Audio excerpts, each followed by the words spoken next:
रोज एक नई कहानी देखने के लिए चैनल को सब्सक्राइब करें और बेल आइकन दबाना ना भूलें। रीवा को ज्यादा खाने की आदत नहीं थी। कभी कभी अगर वो थोड़ा भी एक्स्ट्रा खा लेती तो उल्टी कर निकाल देती, जिसके कारण उसका वजन भी ज्यादा नहीं था। और अब तक तो ये सब चलता था क्योंकि उसकी शादी नहीं हुई थी। लेकिन एक शाम जब वो अपने कॉलेज की आखिरी परीक्षा देकर घर आती है तो उसकी माँ सुमन उससे कहती है, आ गई? अच्छा, आज तेरे सारे एग्जाम खत्म हो गए ना? अब सुन, कल तुझे देखने लड़के वाले आ रहे हैं। हाँ, आप तो इसी दिन का इंतजार कर रही थी कि कब मेरे एग्जाम खत्म हो और कब आप मुझे इस घर से निकालने का इंतजाम करो। बेटा, तुझे पता है ना अच्छे से कि रिश्ते आजकल बड़ी मुश्किल से मिलते हैं। देख, मना मत करियो। ठीक है माँ, आज तक आपकी किसी भी बात को टाला है मैंने, जो अब टालूंगी। रीवा अपनी माँ की बात मान जाती है और अगले दिन मानव नाम का लड़का अपनी माँ कुसुम के साथ आता है। जब उनके सामने रीवा आती है तो रीवा का पतला सा शरीर देखकर कुसुम कहती है, अरे बहन जी, आपकी बेटी देखने में तो बहुत सुंदर है, लेकिन लगता है कि आप उसको सही से खाना पीना नहीं देती। बहन जी, ये खुद ही नहीं खाती पीती ज्यादा, क्या बताऊं। आंटी जी, मुझे रीवा पसंद है और आप चिंता मत कीजिएगा। अगर हमारी शादी हो गई ना तो आप देखिएगा, शादी के बाद सब रीवा को देख के बस यही कहेंगे कि ये खाते पीते घर की बहू है। हाँ बेटा, ये सही कहा तूने। ये तो बहुत अच्छी बात है। रीवा बेटा, तू भी अपनी राय बता दे। माँ, मुझे भी मंजूर है। लो बहन जी, रिश्ता पक्का हो गया अब तो। चलो फिर देर किस बात की है, मुंह मीठा करवाओ और मैं कल ही अपने पंडित जी को बुलाकर शादी की डेट फिक्स करती हूँ। कुसुम रिश्ता पक्का करके अपने घर आ जाती है और अगले दिन अपने घर अपने खानदानी पंडित को बुलवाकर शादी की तारीख 2 महीने बाद की निकलवा लेती है। दोनों घरों में शादी की तैयारियां शुरू हो जाती है। 2 महीने बाद बड़ी ही धूमधाम से शादी करके मानव अपने घर रीवा को लेकर पहुंचता है, जहां दरवाजे पर खड़ी कुसुम अपनी बहू को एक देसी घी से बना बेसन का लड्डू खिलाते हुए बोलती है, आजा बहू, इस घर में तेरा स्वागत है और इस देसी घी में बने लड्डू में जितनी मिठास है ना, तू भी इस घर में यहाँ के रिश्तों में उतनी ही मिठास बनाए रखियो। जरूर माँ जी, मैं आपको कोई शिकायत का मौका नहीं दूंगी। रीवा इसके बाद कुछ रस्में पूरी करती है और फिर अपने पति संग कमरे में आराम करने चली जाती है। अगले दिन सुबह रीवा जल्दी उठकर तैयार होकर किचन में आती है तो देखती है कि उसकी सास खाना बना चुकी है। ये देखकर वो बोलती है, माँ जी, आप क्यों बना रही हैं मेरे रहते खाना? आप मुझे बता देती तो मैं बना देती ना। और वैसे भी मैं आ ही रही थी। अरे बहू, मैं ऐसी सास ना हूँ जो आते ही अपने बहू को रसोई में बांट दूं। तू आराम से बाहर बैठ, मैं खाना लेकर आती हूँ और जरा मानव को आवाज मार देना, वो नालायक उठता ही नहीं है अपने आप। जी माँ जी, मैं उठाती हूँ। रीवा अपने पति को कमरे में उठाने जाती है और कुछ देर बाद दोनों नाश्ते की टेबल पर बैठे होते हैं, जहाँ रीवा नाश्ते में इतनी सारी चीजें देखकर हैरान होकर अपनी सास से कहती है, माँ जी, कोई आने वाला है क्या घर में जो इतना सारा खाना बना है? अरे बेटा, ये हमारे लिए ही है। अरे खाते पीते घर की बहू है तू। अब से तो रोज ये देसी घी में बने पराठे, दाल मखनी और सब खाना खाएगी। फिर देखियो, एक हफ्ते में सूखी लकड़ी से हट्टी कट्टी हो जाएगी। पर माँ जी, मैं इतना सब कुछ कैसे खा पाऊंगी? अरे खा लोगी तुम। चलो चलो जल्दी से खाना स्टार्ट करो। रीवा को उसके ससुराल में जरूरत से ज्यादा खाना खाना पड़ता है और अब ये रोज रोज की कहानी थी, जिसके चलते शादी के 1 महीने बाद ही रीवा का वजन काफी बढ़ जाता है। ऐसे ही एक शाम जब पड़ोसन माया के घर कीर्तन में दोनों सास बहू जाती हैं, तो वहाँ माया रीवा को देखकर बोलती है, अरे कुसुम, ये तो तेरी बहू है ना? और नहीं तो क्या, पड़ोसियों की बहू थोड़ी लाऊंगी अपने साथ। कैसी बातें करती है तू माया? अरे मैं तो कह रही थी कि शादी में देखा था इसको, तब तो कितनी सूखी तिल्ली सी थी, अब ये कैसे हट्टी कट्टी हो गई है। अरे खाते पीते घर की बहू है, अब नजर मत लगा मेरी बहू को। खाते पीते घर की बनाने के चक्कर में इन लोगों ने मेरा ड्रामा बना दिया है। अब लड़की नहीं, चलता फिरता ढोल बन गई हूँ। कीर्तन खत्म होने के बाद दोनों सास बहू घर आ जाती हैं। शाम का समय हो चुका था और रीवा खाना बनाने की तैयारी करते हुए खुद से कहती है, आज कुछ हल्का सा खाना बना लेती हूँ। इतना भारी भारी खाना खाकर मेरा भार भी तो बढ़ गया है। रीवा रात के खाने में हल्का खाना बस दाल रोटी बना लेती है, लेकिन जब वो ये खाना अपनी सास और पति के सामने परोसती है तो ये देखकर कुसुम कहती है, बहू ये क्या है? ये भी कोई खाना है? सिर्फ एक दाल चावल और रोटी? ये खाना तो हम छोटी मोटी भूख पर भी नहीं खाते। हाँ, और हम खाते पीते घर के लोग हैं, तो ऐसा खाना हमें शोभा नहीं देता। अरे लेकिन कभी कभी हल्का खाना भी तो खाना चाहिए ना। खाते पीते घर के हैं, ये दिखाने के लिए हमें बहुत सारा खाना खाने की क्या जरूरत है।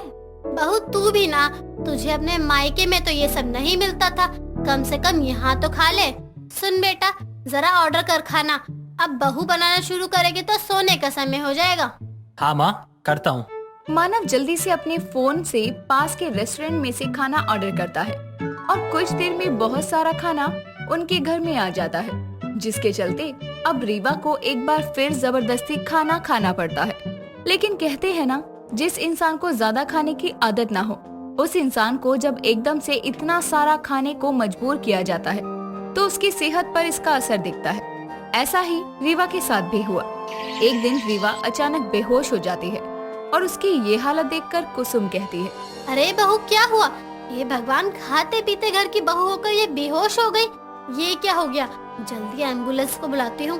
कुसुम रीवा को हॉस्पिटल लेकर जाती है और वहीं अपने बेटे को भी बुला लेती है।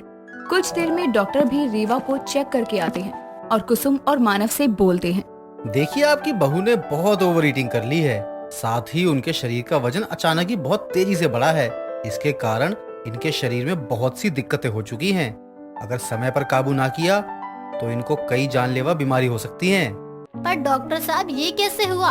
हम तो बहू को अच्छा अच्छा खाना देते थे खाने को। अरे खाते पीते घर की बहू है, पहले बहुत कमजोर सी थी, जब से शादी हुई है मैं अपनी बहू को 3 टाइम अच्छा अच्छा खाना बनाकर खिलाती हूँ, तभी इसका वजन बढ़ा है। हाँ डॉक्टर साहब, अब आप ही बताइए, अगर हम उसको खाना नहीं देंगे तो लोग क्या कहेंगे हमें कि बहू तो ले आए लेकिन उसको खाना पीना नहीं दिया और बहू सूख के कांटा हो गई। और अगर बहू का वजन बढ़ जाएगा तो ये कहेंगे कि खाते पीते घर की बहू है। हमारा मजाक मत उड़ा बेटा, हमको समझ आ गया है कि खाते पीते घर की बहू का मतलब ये नहीं कि वो खाती रहे, बस उसकी घर में सभी जरूरतों का सामान मौजूद हो, उसे कहते हैं खाते पीते घर की बहू। हमें माफ कर दे, हमारी वजह से तू बीमार हुई, अब से हम सब अच्छा खाना ही खाएंगे। डॉक्टर ये बोलकर चला जाता है, जिसके बाद वो डिस्चार्ज होकर घर आ जाती है और जैसे ही वो सबके साथ खाना खाने बैठती है तो देखती है कि उसकी सास ने सबके लिए मूंग दाल की खिचड़ी और सलाद सजा रखा था। ये देखकर रीवा कहती है, ये सब क्या है माँ जी? इस घर के लोग कब से ये सब खाना खाने लगे? कुसुम और मानव को रीवा की बात समझ आती है, जिसके बाद रीवा कभी कभी हैवी खाना बनाती तो कभी हल्का और सबके साथ तालमेल से रहती। दोस्तों, अगर आपको ये वीडियो पसंद आई हो तो वीडियो को लाइक करें, शेयर करें और कमेंट करके अपने सुझाव हमें बताना ना भूलें। सुमेधा का पति अनिल उसे अपनी ओर खींचता है और बोलता है, अरे तुम तो इतनी अच्छी हो और पिछली बार की तरह तुम इस बार भी मेरे लिए करवा चौथ का व्रत रखोगी। पिछली बार तो मैं तुम्हें कुछ भी नहीं दे पाया, लेकिन इस बार बताओ तुम्हें क्या चाहिए। पागल हो गए हो क्या आप? त्योहार तो आते जाते रहते हैं, ऐसे तो आप मुझे व्रत रखने के लिए गिफ्ट देने लग गए तो बस फिर तो हो गया, कोई जरूरत नहीं है मुझे कुछ देने की। ऐसे कैसे कोई जरूरत नहीं है? तुम मेरे लिए पूरे दिन भूखी रहोगी और मैं तुम्हें एक गिफ्ट भी नहीं दे सकता हूँ क्या? इतना तो मेरा फर्ज बनता ही है ना कि मैं तुम्हें एक गिफ्ट दे दूँ। अच्छा, आपको गिफ्ट देने का भूत चढ़ा है? एक काम करो, मुझे इस बार की अपनी पूरी सैलरी दे देना, ठीक है ना? मेरे लिए वही गिफ्ट होगा, इतना तो तुम मेरे लिए कर ही सकते हो ना। तुम भी ना कैसे बातें करती हो? माँ को देता हूँ मैं सैलरी और तुम्हें भी थोड़े पैसे देता ही हूँ, और गिफ्ट चाहिए तो वो बोलो, ये सब फालतू के गिफ्ट नहीं। जो मांगा वो तो दे नहीं पाए और कुछ मांग लूंगी तो वो जैसे दे ही दोगे। रहने दो, तुमसे नहीं होगा। अरे पक्का, तुम जो बोलोगी वो दूंगा, भले ही कितना महंगा क्यों ना हो, लेकिन हाँ सैलरी मत मांगना। फालतू के पैसे क्यों खर्च करने हैं? आपको मुझे गिफ्ट ही देना है ना, तो एक काम करो, इस बार आप भी मेरे साथ व्रत रखना। मेरे पहले करवा चौथ के व्रत में तो साथ दिया नहीं, कम से कम दूसरे व्रत में तो साथ दे दो।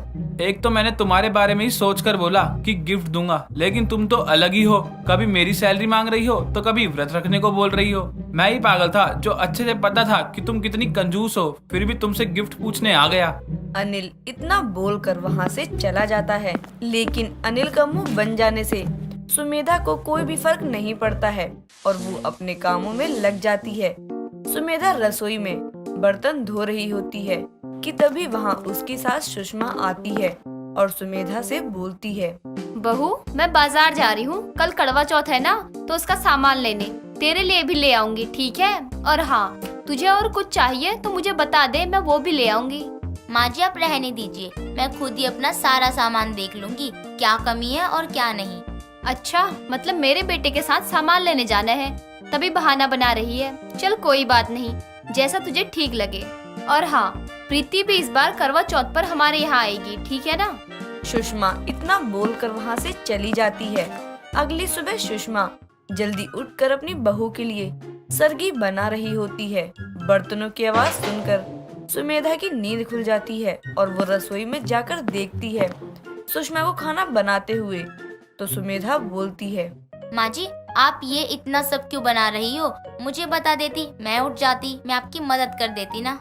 बहू, ये मेरा फर्ज है, मेरी सास नहीं है इसलिए मेरी सरगी नहीं मिली, लेकिन तेरी सास तो है ना, इसलिए मैं तेरी सरगी बना रही हूँ और तुझे ये पूरा खत्म करना है, ठीक है ना?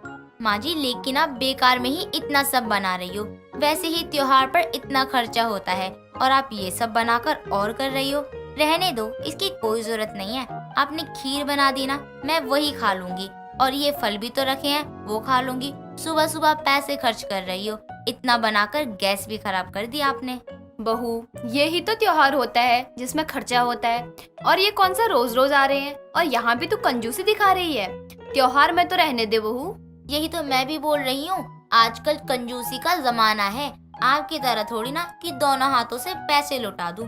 हमारे घर में तो आप और अनिल जी दोनों को बर्बाद करना ही आता है। अच्छा खासा सब चल रहा होता है, ये त्योहार आ जाते हैं बीच में और खर्चा इतना बढ़ जाता है। आप जाओ कमरे में, अभी टाइम है, सो जाओ। सुमेधा अपनी सास को कुछ बोलने ही नहीं देती और वहाँ से भेज देती है। खीर खाकर सुमेधा अपने कमरे में चली जाती है। थोड़ी देर बाद सभी अपने काम में लग जाते हैं और तभी वहाँ उसकी ननद प्रीति भी आ जाती है और वो भी तैयारी में लग जाती है।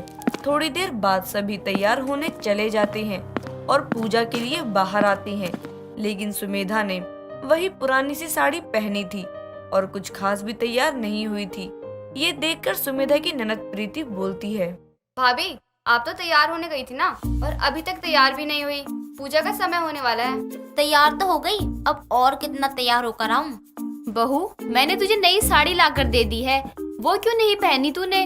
और तू बोल रही थी कि तू करवा चौथ के लिए खुद ही सामान लाएगी, तो सामान भी नहीं लाई तू अपना।